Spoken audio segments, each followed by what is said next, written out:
Hey guys, my name is Julia and I'm one of your teen services librarians over at the main library on Goodwood. We are back again with STEM shenanigans. This week we're making crystals. Supplies are available at Main's drive-thru, however supplies are limited, so get here early. Also, before we get started, remember that this week's project involves very hot water and mixing a chemical in a dish that you own. So please talk to your parent or guardian before you embark on this curiosity voyage. To make crystals, you will need half cup of borax, pipe cleaners, string, a craft stick, skewers, 2 cups of water, a heat-proof dish, and a heating source. The water, heat-proof dish, and heating source are not included in your kits. To get started, you will take your pipe cleaners and mold them into whatever shape you want your crystals to be. The color of the pipe cleaners will be the final color of your crystals, so do with that what you will. Here's what I did with my Hogwarts colored and LSU colored pipe cleaners. What we'll do now is take our string and cut it into as many pieces as we have crystal shapes. Now we'll take one end of one of our strings and tie it to one of our shapes. Next, we're going to take the other ends of our strings and tie them to our skewers. These are eventually going to hang over our dish into the water. Everyone should have 2 skewers in their kit, however, I'm just using 1 in mine today.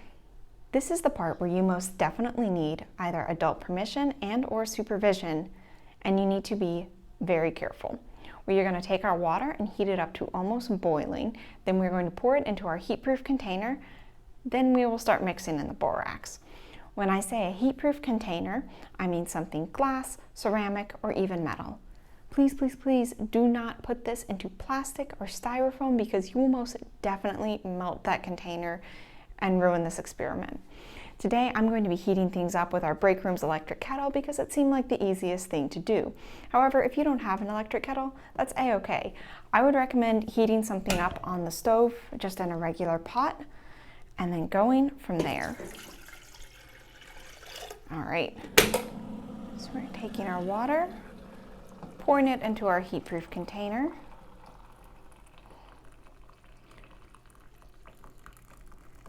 What we're doing next is adding our borax.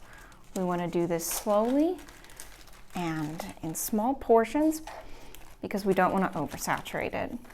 If you do oversaturate it, it will look very cloudy and it will not ruin anything, but your crystals will be a little bit cloudy.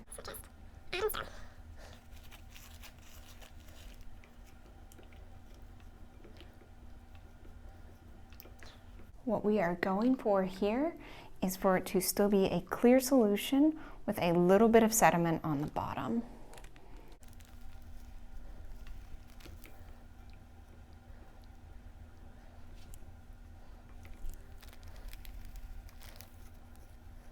As you can see here, I've gotten a little bit on the cloudy side. I did not heed my own advice, but we're going to roll with it. What you do now is you just very carefully stick your crystals into the solution, and we are just going to leave this guy overnight. So don't jostle him, leave him alone, and he should be ready for you tomorrow. It is a new day and we are back again. So let's see what our boys did last night. We're going to take them out and put them on something to dry. I'm using a dish towel. You can use whatever you want, but we want to leave these guys until they are completely dry, which should take a few hours. All right, while we are waiting on that, go clean your bowl. Borax is considered a completely harmless substance by the EPA, and we actually do come in contact with it several times a day. However, I would still wash the bowl very well.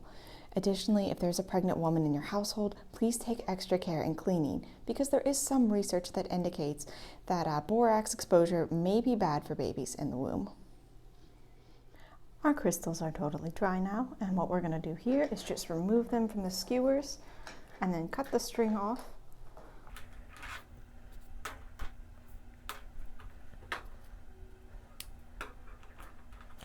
As you can see, some of the string did turn into crystal as well that I used to tie the knot. If you want to break that off, that's up to you. I don't particularly care to.